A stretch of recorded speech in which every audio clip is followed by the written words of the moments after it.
Hello student, class 5th. I'm your subject teacher in conversation. As you know that we make us helpless when we talk other people in English language. Then today we talk about daily conversation. First sentence is here, thank you so much. ये word वो है जब हम normally बोलना सीखते हैं तभी हम दूसरे लोगों को थैंक यू बोलना सीख जाते हैं। तो हम आज जानेंगे कि डेली कन्वर्सेशन में जो नॉर्मली वर्ड्स हैं उसको हम किस तरह से यूज़ कर सकते हैं। तो सबसे पहले हम बोलेंगे जैसे किसी से हमने थैंकफुल होना है, उन्होंने हमें कोई हेल्प की है तो हम उसको कैसे कहेंगे, थैंक यू सो मच। इसके अलावा थैंक यू वेरी मच ऐसे भी हम बोल सकते हैं। बोन वॉयज, जब किसी को हम गुड बाय कह रहे हों तो हम उसको स्टेशन या बस स्टैंड छोड़ने जाते हैं या एरोप्लेन के लिए छोड़ने जाते हैं तो तब उसको बोलते हैं बोन वॉयज। फिर अलविदा, जैसे काफ़ी दिनों के लिए उसको बाय कहना है, हमें उससे बाद में बात भी नहीं करनी है तो उसको गुड बाय बोलते हैं, my pleasure. Next one is your welcome, just wait, wait for me. जैसे किसी को इंतज़ार करने के लिए कहते हैं तो उनके लिए ये दोनों सेंटेंस यूज़ करते हैं, एनीथिंग फॉर यू।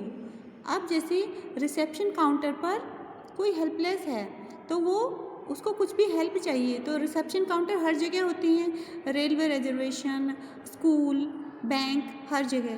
तो वहाँ पर जो रिसेप्शन प्रेजेंट कर रहा है अपने आप को तो वो पूछेंगे सामने वाले से एनीथिंग फॉर यू, यानी कि वो हेल्प करने के लिए पूछ रहे हैं। तो आप पूछ सकते हैं किसी के लिए भी anything for you, take care, how do you do, by all means.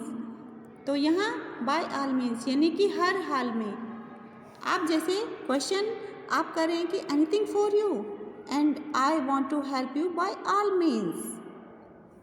तो ऐसे हम दो सेंटेंस को एक साथ जोड़ के कर सकते हैं। यहाँ पर हम डेली कन्वर्सेशन में देखेंगे एट योर कन्वीनियंस, यानी कि आपकी सुविधा अनुसार, कुछ भी, anything else. Keep in touch, यानी कि हम दूसरे को बोल रहे हैं कि मिलते रहिए। जब हम बातचीत ख़त्म करने वाले होते हैं तब ये बोलते हैं। ये हम फ़ोन पे भी बोल सकते हैं, keep in touch. Yes with pleasure, आपको किसी का काम करने से खुशी हुई तो आप बोल सकते हैं yes with pleasure, as you please. तो ये सेंटेंस डेली कन्वर्सेशन में है। तो अगर आप किसी का काम नहीं कर पा रहे हैं और करना चाह रहे हैं तो फिर बोलेंगे सॉरी फॉर इनकन्वीनियंस, या फिर आपको कोई काम है दूसरे से, सामने वाले से काम है तो सेंटेंस स्टार्ट करने के लिए आप बोलेंगे सॉरी फॉर इनकन्वीनियंस, यानी कि आपके असुविधा के लिए खेद है, please help me.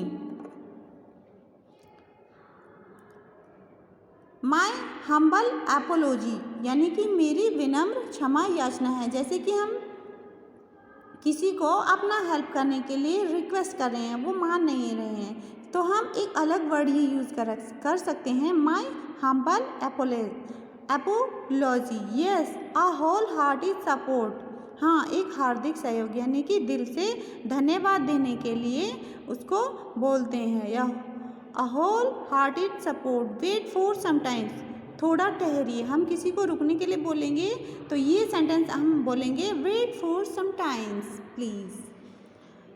C you later, अब हम दूसरे को नेक्स्ट टाइम मिलने के लिए बोलते हैं तो सी यू लेटर, बाद में मिलेंगे। थैंक्स फॉर कमिंग, आने के लिए धन्यवाद। विदाउट एनी डाउट, बिना संदेह के।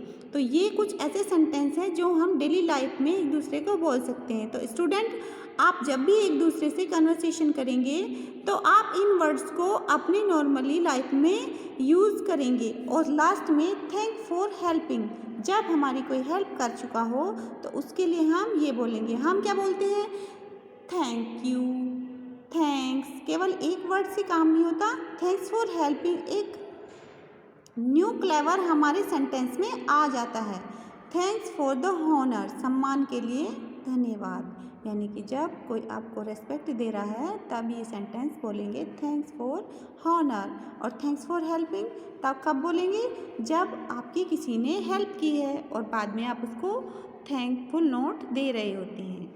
दैट्स मोर द एनफ, और अब उन्होंने ज़रूरत से ज़्यादा हेल्प की है तो आप उसको एक्स्ट्रा थैंक्स बोलेंगे, thank for helping and that's more than enough.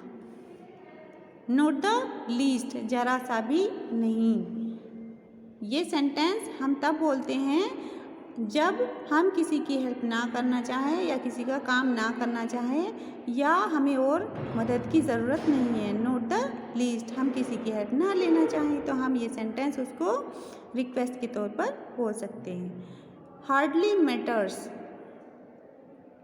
तब बोलेंगे जब आपको कोई फ़र्क नहीं पड़ रहा हो और सामने वाला कुछ भी कह रहा होता है कि यानी कि आपको अगर वो अब्यूजिंग कर रहा है और कोई तीसरा बंदा आगे बोलता है कि देखो वो क्या कह रहा है, तो लेकिन आपको कोई फर्क ही नहीं पड़ रहा है, तो आप बोलेंगे hardly matters in the long run, लंबे समय में।